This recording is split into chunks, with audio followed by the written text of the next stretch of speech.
বিসমিল্লাহির রহমানির রহিম। করোনাকালীন সময়ে পাহাড়চর কালীন বহুমুখী উচ্চ বিদ্যালয়ের পক্ষ থেকে অনলাইন ক্লাস পরিচালনা করার জন্য আমি উপস্থিত হয়েছি। আমার প্রিয় শিক্ষার্থীবৃন্দরা, তোমরা ঘরে থাকবা, নিরাপদে থাকবা। তোমরা সবাই ভালো আছো তো? আমি মনে করি, আশা করি তোমরা ভালো আছো। ঘরের বাইরে বের হবা, মাস্ক ব্যবহার করবা। এখানে আমার মুখের পরিচয় তো আর কিছুই নাই। আমার পরিচয় আমি এখানে দিয়েছি, তোমরা একটু খেয়াল করো।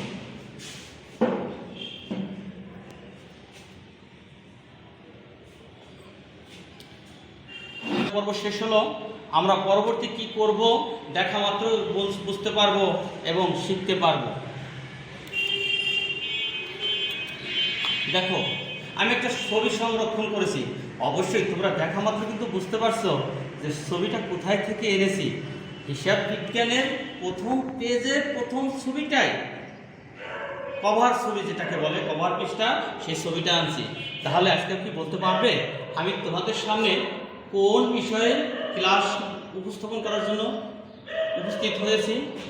অবশ্যই বলতে পারবে, হিসাব বিজ্ঞান। ছবি দেখেই বুঝতে পারবে যে আজকের বিষয় হচ্ছে হিসাব বিজ্ঞান, নবম ও দশম শ্রেণী। কোভিড-19 পরিস্থিতিতে 2020 শিক্ষাবর্ষের পূর্ণ বিন্যাসকৃত পাঠ্যসূচির ভিত্তিতে অ্যাসাইনমেন্ট, নির্ধারিত কাজ ও মূল্যায়ন নির্দেশনা দেওয়া হলো। নবম শ্রেণীর বিষয় হচ্ছে হিসাব বিজ্ঞান। আজকের অ্যাসাইনমেন্টের মূল পর্ব বা মূল কাজ হচ্ছে হিসাব বিজ্ঞান কি। 2 নম্বর আছে হিসাব বিজ্ঞানের দুটি উদ্দেশ্য লিখি। 3 নম্বরে আছে হিসাব বিজ্ঞানের গুরুত্ব ব্যাখ্যা করো। হিসাব তথ্যে অভ্যন্তরীণ ও বাহ্যিক ব্যবহারকারীদের একটি তালিকা প্রস্তুত করতে বলছে ছক আকারে। 5 নম্বর প্রশ্ন বলছে মূল্যবোধ সৃষ্টি, হিসাব বিজ্ঞানের ভূমিকা ব্যাখ্যা। এবার 6 নম্বর প্রশ্ন আছে নিম্নের লেনদেনগুলো কারণ সহ ব্যাখ্যা ও হিসাব সমীকরণগুলোর প্রভাব দেখাও। প্রিয় শিক্ষার্থীবৃন্দ, তোমাকে কিন্তু অঙ্ক দেখে বুঝতে হবে অঙ্কে কি বলছে এবং কি বুঝাইতে চেয়েছে। 2020 সালে 1 জানুয়ারি চিকিৎসক জনাব প্রদ্যুৎ নগদ 50,000 টাকা এবং 1 লক্ষ টাকা চিকিৎসা সরঞ্জাম নিয়ে নিরাময় চেম্বার নামের সেবা কার্যক্রম শুরু করেন। জানুয়ারি 10 তারিখে মোট 20 জন রোগী দেখে 10,000 টাকা পেল। জানুয়ারি 20 তারিখে চেম্বারের আধুনিকায়নের জন্য 50,000 টাকা ঋণ গ্রহণ করছে। হিসাব তোমরা কি জানো? হিসাব বিজ্ঞানের সবচেয়ে গুরুত্বপূর্ণ বিষয় হচ্ছে সজ্জা বৃদ্ধিকরণ, রূপসজ্জা বৃদ্ধিকরণ, আধুনিকরণ। এটা আধুনিকের যুগ।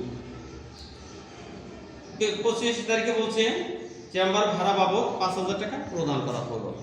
এখন আমাকে কিন্তু কাজে যেতে হবে এবং কাজগুলো করব। পরবর্তী দেখো, এখানে আছে 1 নম্বর প্রশ্ন বলা ছিল হিসাব বিজ্ঞান কি। আসলে বলতে গেলে অনেক কিছুই, অনেক লেখা যায়, অনেক বলা যায়, মুখে অনেক কিছু করা যায়। হিসাব বিজ্ঞান হলো এমন একটি তথ্য প্রক্রিয়া যার মাধ্যমে কোনো ব্যক্তি বা প্রতিষ্ঠানের যাবতীয় আর্থিক কার্যাবলী সুষ্ঠুভাবে লিপিবদ্ধ করা হয় এবং নির্দিষ্ট সময় শেষে আর্থিক কার্যাবলীর ফলাফল জানা যায়। অর্থাৎ যার মাধ্যমে আর্থিক ঘটনা সমূহ হিসাবে নির্দিষ্ট বইতে যথাযথভাবে লিপিবদ্ধ, শ্রেণীবদ্ধ, বিশ্লেষণ করে ব্যক্তি বা প্রতিষ্ঠানের সামগ্রিক ফলাফল ও আর্থিক অবস্থা নিরূপণ করাই হলো হিসাব বিজ্ঞান। এখন এটা তো আমি বলছি, তুমি তোমার মেধা দিয়ে তুমি আরো সংক্ষিপ্ত করতে পারো, তাহলে ভালো হয়। মূল কথাগুলো তুমি তুলে দিবে, আসল কথা বলবে, এখান থেকে তুলে সংক্ষিপ্ত করবে, তাতেও সমস্যা নেই। আবার কেউ আরেকভাবে বলতে পারে। যাই হোক, তাহলে আমরা কি বুঝতে পারছি হিসাব বিজ্ঞান কি? অবশ্যই আমি ভিডিওতে দিয়েছি এবং ব্যাখ্যা দিয়েছি, তুমি এখান থেকে হিসাব বিজ্ঞানের মূল কথাগুলো তুলে দিবে এবং লিখবে। অ্যাসাইনমেন্ট কিন্তু খুব গুরুত্বপূর্ণ একটি বিষয় তোমার পরবর্তী কার্যক্রমের জন্য। 2 নম্বরে ছিল হিসাব বিজ্ঞানের দুটি উদ্দেশ্য। ভালো কথা। আর আমি তাহলে এখানে এনেছি আর্থিক ফলাফল নিরূপণ, হতে বলেছি আর্থিক অবস্থার নিরূপণ।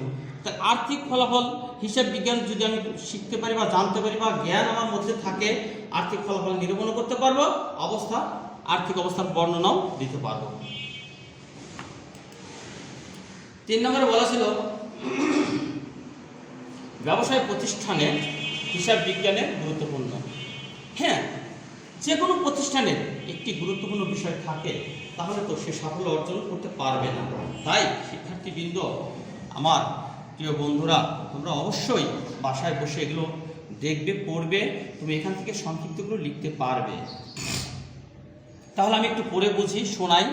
লেনদেন সমূহে সঠিকভাবে হিসাবের বইতে লিপিবদ্ধকরণ ব্যতীত প্রতিষ্ঠানের আর্থিক ফলাফল ও আর্থিক অবস্থা সম্পর্কে জানা একেবারেই অসম্ভব নয়।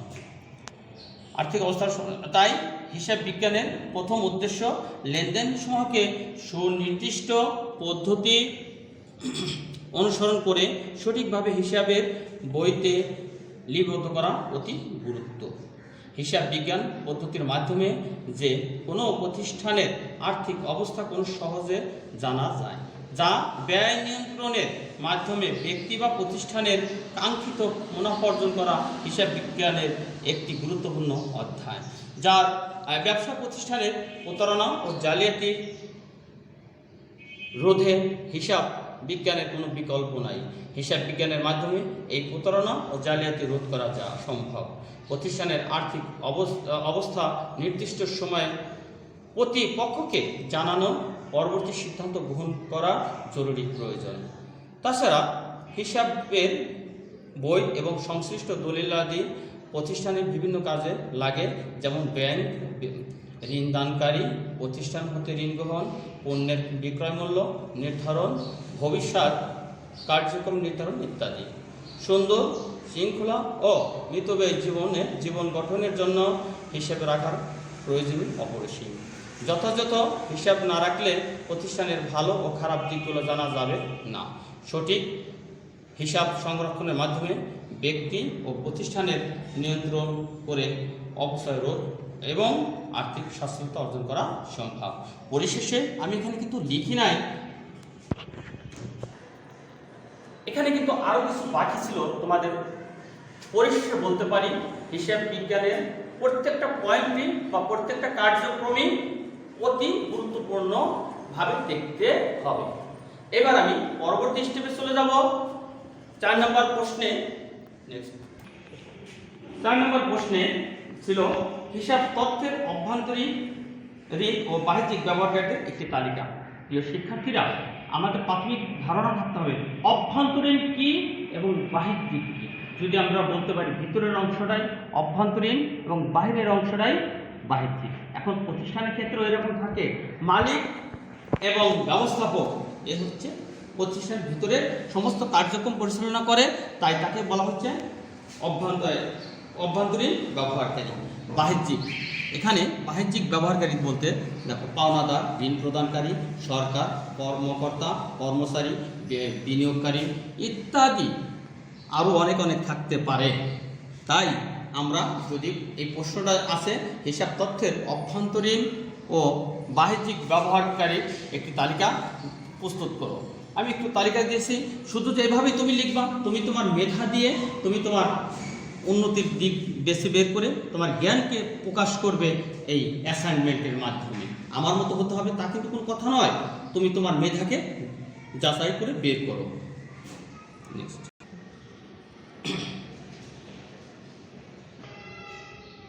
দেখো 5 নম্বরে আছে মূল্যবোধ সৃষ্টিতে হিসাব বিজ্ঞানের ভূমিকা ব্যাখ্যা করো। মূল্যবোধ, প্রত্যেকটা মানুষের কিন্তু মূল্যবোধ থাকতে হবে। ব্যবসারও মূল্যবোধ আছে, মূল্যায়ন করতে হবে কি করলে আমার ব্যবসাটা ভালো হবে বা ভালো দিকগুলো আমি বেছে পাবো, মুনাফা অর্জন করতে পারবো, মানে সমাজে প্রতিষ্ঠিত হতে পারবো। এগুলো হচ্ছে মূল্যবোধ। দেখো তাহলে এখানে আমি লিখেছি মূল্যবোধ হলো ব্যক্তি ও সমাজের চিন্তা, চেতনা, বিশ্বাস, ধ্যান, জ্ঞান, ধারণা প্রভৃতি সমন্বয়ে দীর্ঘদিন ধরে গড়ে ওঠা একটি মানদণ্ড। কত সুন্দর কথা! মানদণ্ড যার দ্বারা মানুষ কোনো বিষয়ে ভালো মন্দ বিচার করে ভালোকে গ্রহণ এবং মন্দকে বর্জন করে। নিচে মূল্যবোধ সৃষ্টিতে হিসাব বিজ্ঞান কিভাবে সহায়তা করে তা ব্যাখ্যা করা হলো। আমি এখানে লিখেছি, বইয়েও আছে, তুমি তোমার মেধা দিয়ে কিন্তু লিখতে পারবে, সেখানে কিন্তু কোনো বাধা নেই। আমার চেয়ে যদি তুমি ভালো কথাগুলো অল্প লেখো তাতেও কিন্তু আমার কাছে অনেক ভালো লাগবে যে আমার শিক্ষার্থী বুঝতে ভালো মূল্যায়ন, মানে আসল কথাগুলো মূল্যায়ন করেছে। আমি এখানে লিখেছি 1 নম্বর সততা ও দায়িত্ববোধের বিকাশ। হ্যাঁ, ব্যবসার মূল চাবিকাঠি হচ্ছে সততা। যদি সততা না থাকে তাহলে সততা দায়িত্ববোধের বিকাশে বলছিলাম যে ব্যবসায় হোক আর মানুষের নৈতিক চরিত্র হোক, সততা হচ্ছে আসল মূলধন। যদি সততাই না থাকে কিন্তু মূলধন, তার ব্যবসা কখনো সফলতা অর্জন করতে পারবে না। তাই সততাই হচ্ছে শ্রেষ্ঠ মূলধন বা শ্রেষ্ঠ সম্পদ। হিসাব রক্ষণের ক্ষেত্রে হিসাব বিজ্ঞানের রীতিনীতি ও কলাকৌশল যথাযথভাবে অনুসরণ করা হলে আর্থিক দুর্নীতি, জালিয়াতি, সম্পদ ইত্যাদির উপর নিয়ন্ত্রণ থাকে এবং হিসাবের স্বচ্ছতা বৃদ্ধি পায়। আর বছরের পর বছর এর অনুসরণের মাধ্যমে সংশ্লিষ্ট ব্যক্তিদেরও দায়িত্ববোধ বিকশিত বেড়ে যায়। পূর্ব আলোচনা করে বর্তমান ব্যবসার উন্নয়নে কিভাবে মূল্যবোধ সৃষ্টি করা যায়, কিভাবে ব্যবসাকে অগ্রগতি করা যায়, এখান থেকে কিন্তু অনেক কিছু শেখার আছে। প্রিয় শিক্ষার্থী বন্ধু, এভাবে কিন্তু লিখলে সমস্যা নেই, তোমার মতো করে লিখলেও কোনো সমস্যা নেই। আমি মনে করি এটা দেখে তুমি তোমার মতো করে সাজিয়ে লিখবে। 2 নম্বর ঋণ পরিশোধের সচেতনতা সৃষ্টি। হ্যাঁ, হিসাব বিজ্ঞান ঋণ গ্রহীতাদের মধ্যে ঋণ পরিশোধের সচেতনতা সৃষ্টি করে এবং তাদের মূল্যবোধ জাগ্রত করে, ফলে ঋণ খেলাপি হওয়ার সম্ভাবনা হ্রাস পায়।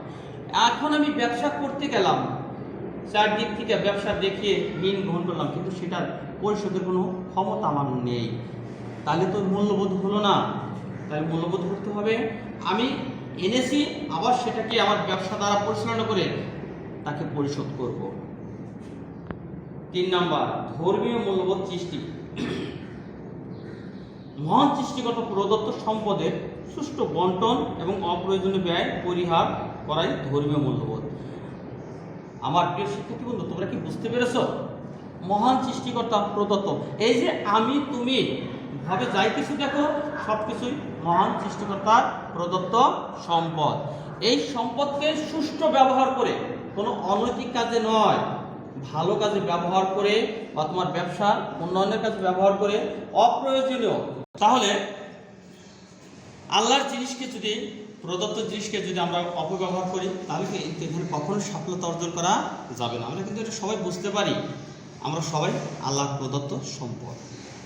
তারপরে সঠিক হিসাব সংরক্ষণ করলে আয় বুঝে ব্যয় করা মানসিকতা সৃষ্টি হয়। হ্যাঁ, আমার যত আয় আছে সেই হিসাব করে আমি ব্যয় করব। এখন আয়ের চেয়ে যদি বেশি ব্যয় করে ফেলি তাহলে তো আপনি দেউলিয়া হয়ে যাব। দেউলিয়া বলতে পাগল নয়, মানুষ নিঃসম্বল, সম্পদ বলতে কিছু আর আমার থাকবে না। তাহলে পরবর্তী কি আছে? 4 নম্বরে সমাজ ও রাষ্ট্রের প্রতি দায়িত্ববোধ। আমাদের প্রত্যেকটা ব্যক্তি বা মানুষ বা তোমার আমার সবার সমাজের প্রতি, রাষ্ট্রের প্রতি দায়িত্ববোধ হতে হবে। সরকারের আয়ের অন্যতম উৎস হচ্ছে ভ্যাট, কাস্টম, ডিউটি, আয়কর প্রভৃতি। এখানে দেখো, আমরা কিন্তু যারা ভালো আয় করি বা ভালো ব্যবসা করে থাকি, অধিক মুনাফা অর্জন করে থাকি, আমরা কিন্তু সরকারকে লাভের একটা অংশ প্রদান করে থাকি, সেটাকে বলে ভ্যাট বা কাস্টম, ডিউটি বা আয়কর প্রভৃতি। হিসাব বিজ্ঞানের যথাযথ প্রয়োগের মাধ্যমে সঠিক আয় ও ব্যয় নির্ণয় করা সম্ভব। তাহলে আমি হিসাবই বুঝলাম না কত টাকা আমার আয় হলো, কত টাকা আমার ব্যয় হলো, আমি তো তাহলে আমার মূল্যবোধ হলো না। আমার মূল্যবোধ হতে হলে আমার এই হিসাব বিজ্ঞানের মাধ্যমে সঠিক আয় ও ব্যয় নির্ণয় করা যাবে, ফলে কর ফাঁকি দেওয়ার প্রবণতা হ্রাস পাবে। 5 নম্বর বলছে জালিয়াতি ও প্রতারণার প্রতিরোধ।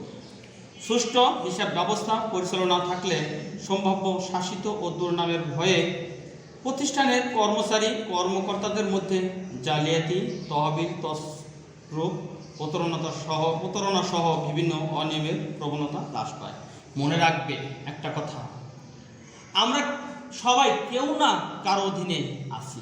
এ কথাটা কিন্তু আমার জন্য, তোমার জন্য, সবার জন্য। আমরা কেউ না কারোর অধীনে আছি। আমার প্রিয় শিক্ষার্থী বন্ধুরা, এই কথাটা কিন্তু চিরকাল মনে রাখবে যতদিন বেঁচে থাকবে। পরবর্তী কার্যক্রম দেখো কি আছে। খনন প্রশ্নের আলোচনা, লেনদেনগুলো সমীকরণ পদ্ধতিতে কারণ সহ ব্যাখ্যা। আমার কিন্তু ওখানে ছিল সমীকরণ পদ্ধতিতে কারণ সহ ব্যাখ্যা। এখন আবার আরেকটা কথা না বললেই হয় না। প্রিয় শিক্ষার্থীবৃন্দ, আমরা এক একজন এক এক মত দিয়ে হিসাব বিজ্ঞান প্রশ্ন তৈরি করি। যে পদ্ধতিতেই থাক না কেন, মূল কথাগুলো, মূল বিষয়গুলো আছে কিনা সেটা লিখবা।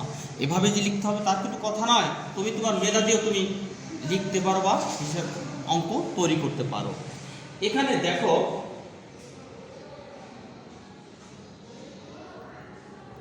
সমীকরণ পদ্ধতির কারণ সব ব্যাখ্যায় আমি লিখেছি তারিখ, সংশ্লিষ্ট হিসাব, সমীকরণ। অর্থাৎ একটা সমীকরণ এখানে ছিল a সমান n প্লাস ই, এটা আমি পরে ব্যাখ্যা করব। নিচে দোয়াও আছে, দেখো একটু খেয়াল করলে পারবে। পদ্ধতিতে কারণ সহ ব্যাখ্যা। জানুয়ারির 1 তারিখে সংশ্লিষ্ট হিসাব আমি লিখেছি নগদ হিসাব, সরঞ্জাম হিসাব, মূলধন হিসাব। অর্থাৎ মালিক যা যা নিয়ে ব্যবসা আরম্ভ করছে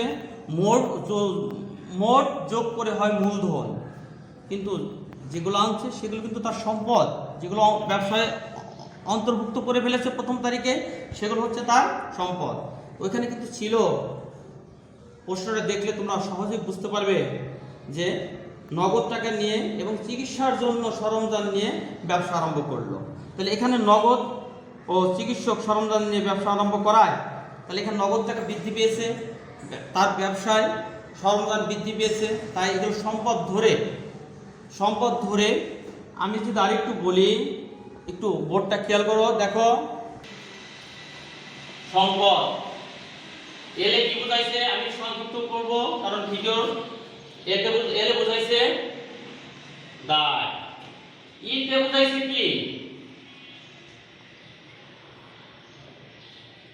মালিকানা সত্ত্ব। এখন আমার আরেকটু কথা কিন্তু এই ভিডিওর শেষে তোমরা আসতে বা দেখতে পারবা, বা ক্লাসের শেষে এই এর ভিতরে আরো কতগুলো উপাদান আছে সেগুলো কি। যেমন আমরা লিখি যে সি যোগ আর বিয়োগ ইএক্স বিয়োগ ডি।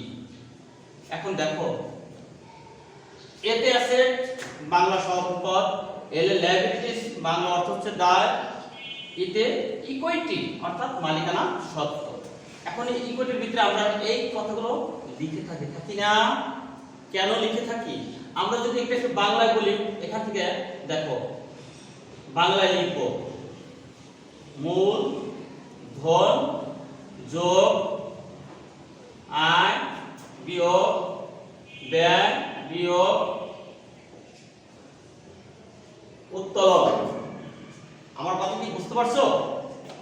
মূলধন যোগ আয় বিয়োগ ব্যয় বিয়োগ উত্তোলন। সিতে ক্যাপিটাল বাংলা হচ্ছে মূলধন, আর এর রেভিনিউ এর বাংলা হচ্ছে আর, এক্সপেন্স অর্থাৎ ব্যয়, ইতে ড্রয়িং অর্থাৎ উত্তোলন। এখন আমার প্রশ্ন থাকতে পারে শিক্ষার্থী বন্ধুরা, অবশ্যই তোমরা ছোট বা এগুলো বুঝো ভালো, তারপরে প্রশ্ন থাকতে পারে স্যার এখানে এক্স হলো কেন? এখানে তো এক্সপ্রেশন আমি ই লিখলে হতো, কিন্তু আমার মতে দেখো আমরা যদি কোনো ক্যাপিটাল লেটার ব্যবহার করি বা কোনো অক্ষর ব্যবহার করি, প্রথমে যে আমার একটা ই আসছে অঙ্কের মধ্যে, এখন এটাও ই এটাও ই সমান, সমান। এখন দুইটাই তো একই অর্থ দাঁড়ায়, যার কারণে আমি এটাকে কি করলাম, ই এক্স ব্যবহার করলাম। এক্সপেন্স এর পরে এক্স আছে, তোমরা বই দেখলে ভালো করবা এবং নিচে লেখা আছে এটা খেয়াল করবা। আমি তোমাদের একটু বুঝিয়ে দিলাম কেন এক্স হলো, বইতেও আছে। যদি আমার আর তোমাদের সহযোগিতা করি, তোমরা ভালো করে তোমার মেধাকে আরো অনেক হাজার গুণ বাড়িয়ে তৈরি করতে পারবে। আমাদের উদ্দেশ্য কিন্তু একটাই এবং আমার উদ্দেশ্য তাই, তুমি ভালো রেজাল্ট করবে, ভালো জানবে, এইটাই। আমরা তাহলে পরের অঙ্কগুলো দেখি। তাহলে নগদ এবং চিকিৎসক সরঞ্জাম নিয়ে ব্যবসা আরম্ভ করা, নগদান হিসাব। আমরা নগদ টাকা বাড়ছে ব্যবসা, তাহলে নগদান কি আমার ব্যবসার জন্য সম্পদ, তাই এ। সরঞ্জাম বৃদ্ধি পাচ্ছে, তাহলে আমার ব্যবসায় মানে পরিমাণে বাড়ছে, সম্পদের পরিমাণ, তার সংকেত হচ্ছে এ। তারপরে দেখো, তাহলে আমি লিখছি নগদান হিসাব ও সরঞ্জাম হিসাব এ। কেউ লিখতে পারো নগদান হিসাব এ বৃদ্ধি, সরঞ্জাম হিসাব এ বৃদ্ধি, অপরদিকে মূলধন হিসাব ই বৃদ্ধি। আমি কিন্তু এখানে একটু শর্ট করে লিখেছি, দেখো একটু খেয়াল করে। এবং অপরদিকে মূলধন, মূলধন বাড়লে কি হয়, মালিকানার সত্ত্ব বাড়ে। মালিকানার সত্ত্ব ইংলিশ কি, ইকুইটি। ইকুইটি প্রথম অক্ষর হচ্ছে ই, বৃদ্ধি হচ্ছে। আমার কথা কি বুঝতে পারছো? এবার 10 তারিখে দেখো, রুগীদের নগদের সেবা দিছে। তাহলে আমি যদি প্রাথমিক হালকা আলোচনা করি, আমার ব্যবসায় কিন্তু টাকা আসছে। টাকা মানে কি, টাকা তো আর লিখতে পারবো না, এর টাকা মানে নগদ, নগদ টাকা বেড়েছে, নগদান হিসাব আখ্যায়িত করতে হবে। তাহলে নগদ মানে কি, সম্পদ বৃদ্ধি পাচ্ছে। অপরদিকে আমি সেবা দিচ্ছি, সেটা কি আমার ব্যবসার জন্য আয়? ইয়েস, অবশ্যই আয়, এটা আমার আয় বেড়ে গেছে। তাই আমি এখানে লিখেছি নগদের সেবা প্রদান করায় নগদান হিসাব এ বৃদ্ধি এবং সেবা হিসাব ই বৃদ্ধি। পরবর্তী দেখো 20 তারিখে, আমার এই চেম্বারটা অর্থাৎ ডাক্তার সাহেবের চেম্বারটাকে সুন্দর করার জন্য তার আরও কিছু টাকার প্রয়োজন, তাই তিনি 50,000 টাকা ঋণ গ্রহণ করেছে। তাহলে ঋণ গ্রহণ করছে, এটা কিন্তু আমি দায়বদ্ধ, তাকে পরিশোধ করতে হবে। এর আগে পূর্বে কিন্তু বলা হয়েছে ঋণ পরিশোধের ক্ষমতা থাকতে হবে ব্যবসা প্রতিষ্ঠানে। তার ক্ষমতা আছে বিধায় তার মানসিকতা সৃষ্টি বোধ মূল্যবোধ করেই এখানে ঋণ গ্রহণ করেছে। এখানে দেখো নগদের সেবা প্রদান করায় নগদান হিসাব নগদে ঋণ গ্রহণ করায় নগদান হিসাব এ বৃদ্ধি পেয়েছে। অপরদিকে ঋণ মানে দায়, দায় বলতে ইংলিশে বলছে লাইবিলিটিস, তোমার দায় পরিশোধ করতে হবে। দায়ের প্রথম অক্ষর হচ্ছে লাইবিলিটিস, প্রথম অক্ষর হচ্ছে এল, তাহলে সে টাকা পাবে, বৃদ্ধি হচ্ছে। তাই আমি এখানে বলেছি ঋণ বৃদ্ধি, এল বৃদ্ধি, বৃদ্ধি। পরবর্তীতে দেখো, আমি যেখানে আমার ব্যবসা পরিচালনা করি নিজস্ব হলে তারপর একটা ভাড়ার হিসাব আছে, ব্যয় আছে। আমার দোকান বা ব্যবসা প্রতিষ্ঠান বা চেম্বারের ভাড়া পরিশোধ করছি 5,000 টাকা। এটা কিন্তু আমার ব্যবসার জন্য ব্যয়। যদি ব্যয় হয় তাহলে কি ই হ্রাস হবে। তা নগদে ভাড়া প্রদানে, নগদে ভাড়া প্রদানে আমি ওখানে লিখছি ভাড়া হিসাব আর হলো নগদান হিসাব। নগদে ভাড়া প্রদানে ভাড়া হিসাব ইরাস এবং নগদ টাকা, অর্থাৎ এর আগে পূর্বে দেখো নগদ যখন বাড়ছে তখন এ বৃদ্ধি হচ্ছে, এখন নগদ টাকা কমে গেছে, তাহলে এ হ্রাস হবে। ধারা প্রত্যেকটা জিনিসই কিন্তু আমরা যদি একটু ভাবি নেগেটিভ এবং পজিটিভ, হ্যাঁ না এটা শব্দ যদি মনের দিক থেকে ব্যবহার করি তাহলে কিন্তু অবশ্যই আমরা আর খুব সহজে শিখতে পারবো। প্রিয় শিক্ষার্থীবৃন্দ, আমি আবারও বলি, দেখো পূর্বের সাথে একটু মিল করলেই হয়। পূর্বে নগদ যখন টাকা আসছে আমার কাছে তখন এ বৃদ্ধি লিখেছি এখানে, আর এখন চলে গেছে এ হ্রাস হয়েছে, তাহলে কি এখানে নেগেটিভ পজিটিভ কথা কিন্তু আমি প্রমাণ করে দিলাম। এবার নিচে দেখো এ সমান এল প্লাস ই, আমি একটু আগে বোর্ডেও এটাকে দেখাইছি, আবারও দেখাচ্ছি। এখানে এতে সম্পদ, এলে লাইবিলিটিস, ইতে দায়। কিরে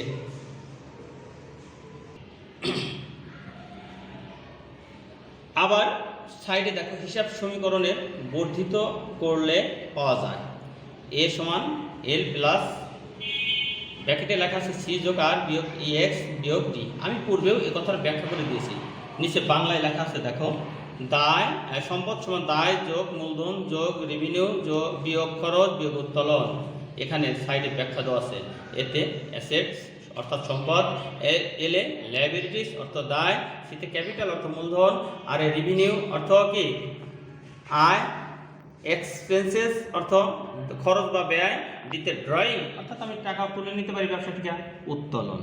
তাহলে আমরা কি বুঝতে পারছি? অবশ্যই একটু তোমরা যদি একটু ভাবো আমার চেয়ে ভালো বুঝতে পারবে তোমরা। পরবর্তীতে দেখো লেনদেনগুলো হিসাব সমীকরণের উপর প্রভাব দেখানো হলো। বাহ, কত সুন্দর। আমি এখানে লেনদেনগুলোকে অনেকে অনেকভাবেই লিখবে, তুমি কিন্তু বিভ্রান্তি হবে না। তুমি তোমার মত আমারটা দেখে তুমি তোমার মতো করে তৈরি করবে, এটাই আমার আশা। আমি তোমাকে কোনো রকম মানে একটা স্যাম্পল দেখাচ্ছি, এভাবে তৈরি করলে ভালো হয় বা এভাবে তুমি তোমার মতো করে করতে পারো। এখানে আমরা যে কোনো লেনদেন করি না কেন তারিখের একটা ব্যাপার আছে। তারিখটা আমি তারিখ লিখেছি উদ্বৃত্ত, অর্থাৎ এই হিসাবের মাধ্যমে আমরা কিন্তু প্রতিদিনের প্রতি তারিখের বা লেনদেন শেষে আমরা আর্থিক ফলাফলটা জানতে পারবো টেবুলার শকের মাধ্যমে। এই টেবুলার শকটায় বলে দেবো আমার যে উদ্বৃত্ত মানে যে নির্দিষ্ট সময় শেষে কোথায় কি রয়েছে। এখানে আমি ঘর বেশি বৃদ্ধি করি নাই, একটা কারণ এখানে দুইটা হিসাব আছে। তবে তোমরা একাধিক খালি থাকলে সমস্যা হবে না, একটা খালি আছে সমস্যা নেই, খালি থাকলে থাকতেই পারে। তাহলে আমি কিন্তু ওই সমীকরণটাই ব্যবহার করছি, সম্পদ সমান দায় যোগ মালিকানা সত্ত্ব। সম্পদ সমান দায় যোগ মালিকানা সত্ত্ব। শেষে লিখেছি একটা মন্তব্য, অর্থাৎ সেগুলো কোথায় থেকে আসলো কিভাবে আসলো মন্তব্য লিখছি। তোমরা হতাশা হবে না যে মন্তব্য বুঝি সব ঘরেই লিখতে হবে, সেটা তোমার ব্যাপার। এখন দেখো 1 জানুয়ারিতে মালিক ডাক্তার সাহেব নগদ 50,000 টাকা এবং 1 লাখ টাকা সরঞ্জাম নিয়ে তিনি ব্যবসা আরম্ভ করবেন। উনি কোথা থেকে ধারও আনে নাই, তাহলে ওনার নিজস্বটা, তাই এখানে মালিকানা মালিকের অংশ দেখানো হয়েছে। তাহলে 50,000 যোগ 1 লাখ সমান মালিকানা সত্ত্ব হচ্ছে 1,50,000 টাকা। আমি এখানে লিখতে পারতাম মূলধন আনায়ও, লিখি নাই। এবার উদ্বৃত্ত টানছি, 1 তারিখে শেষে জানলাম কি যা আছে তাই। 10 তারিখে বলছে নগদ 10,000 টাকা পাওয়া গেছে, তাহলে নগদের ঘরে বাড়ছে, বৃদ্ধি হয়েছে এবং মালিকের আয় বাড়ছে, তাই মূলধনের সাথে যোগ হয়েছে। এখানে এটা খালি রাখার উদ্দেশ্য, যদি যোগ হয় খালি রাখবে আর বিয়োগ হলে যুক্ত করবে, ব্র্যাকেট, মুক্ত নয়। যোগ হলে মুক্ত, বিয়োগ হলে যুক্ত, সেটা হচ্ছে ফার্স্ট ব্র্যাকেট, বন্ধনী ব্র্যাকেট যেটাকে বলে। তাহলে এখানে বাড়ছে 10 তারিখের উদ্বৃত্ত 60,000 টাকা নগদ আছে, 1 লাখ টাকা সরঞ্জাম আছে, মালিকের মালিকানা সত্ত্ব আছে 1,60,000 টাকা। এবার 20 তারিখে একটা লেনদেন হয়েছে, অপরের কাছ থেকে বা কোথা থেকে 50,000 টাকা ঋণ গ্রহণ করেছে। তো ঋণ যদি গ্রহণ করে থাকে তাহলে নগদ টাকা বৃদ্ধি পেয়েছে। তোমরা যদি এর পূর্বের প্রশ্নটা একটু ভাবো তাহলে কিন্তু এটা আরো সহজ হয়ে যাবে, তোমরা ভালো বুঝতে পারবে। তাহলে এখানে 20 তারিখের শেষে আবার আমি যোগ টানছি, 60 আর 50, 1,10,000 টাকা। সম্পদ হচ্ছে সরঞ্জাম আছে 1 লক্ষ টাকা, তারপরে ঋণের ঘরে আসছে 50,000 টাকা এবং মালিকানা সত্ত্ব আছে 60,000 টাকা। এবার 25 তারিখ 5,000 টাকা ভাড়া পরিশোধ করছে। আমি পূর্বের অঙ্কটা দেখলে বুঝতে পারবা, ওখানে এ কিন্তু হ্রাস আছে, হ্রাস মানে কি কমে যাওয়া, আর বৃদ্ধি মানে কি বেশি হওয়া। তাহলে 5,000 টাকা বিয়োগ করলাম নগদ থেকে, আর ব্যয় হয়েছে এখানে মালিকানা সত্ত্ব থেকে করলাম। আবার উদ্বৃত্ত টানছি, উদ্বৃত্ত 5,000 টাকা বিয়োগ করলে 1,05,000, এটা যেমন আছে তেমনই, এটা 5,000, এটা 1,55,000 টাকা। শেষের কলামে গিয়ে আমি করছি, দেখো সম্পদ এবং নগদ প্রমাণ করতেছি যোগফল কত, এবং দায় মালিকানা সত্ত্ব প্রমাণ করতেছি যোগফল কত। সম্পদ দেখছি 2,05,000 টাকা এবং দায় যোগ মালিকানা সত্ত্ব আছে 2,05,000 টাকা। তাহলে আমার দুই পক্ষ মিলে গেছে, অঙ্কটা প্রমাণিত বলে গণ্য হয়েছে। পরিশেষে বলতে পারি আমার প্রিয় শিক্ষার্থীবৃন্দরা, মাছ ছাড়া কোনো সেবা প্রদান করা যাবে না। তাই আমরা যে কোনো কাজে যাই, যেখানে যাই, মাস্ক ছাড়া সেবা নয়। মাস্ক ব্যবহার করলে আমরা নিরাপদে থাকবো, এটাই আমাদের সবচেয়ে মূল্যবান জিনিস বা মূল্যবান কথা। ধন্যবাদ জানিয়ে আজকের এই ক্লাস এখানে শেষ। আমাকে আজকে ক্লাসের মতো তোমাদের কাছ থেকে সমাপ্ত টানছি। যদি কোনো সমস্যা থাকে এখানে কিন্তু আমার প্রিয় শিক্ষার্থীবৃন্দ তোমাদের কিন্তু সবাইকে কমেন্ট বক্সে লিখতে হবে। ভালো হতে পারে, খারাপ হতে পারে। খারাপ লিখবে তাই নয়, আমার তো ভুল থাকতেই পারে, তুমি আমাকে শুদ্ধ করে দিবা যেখানে স্যার আপনি একটু ভালো হইতো।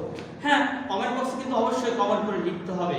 আমি যে একবার ভালো টিচার তা নয়, কিন্তু আমি তোমার মতো একজন।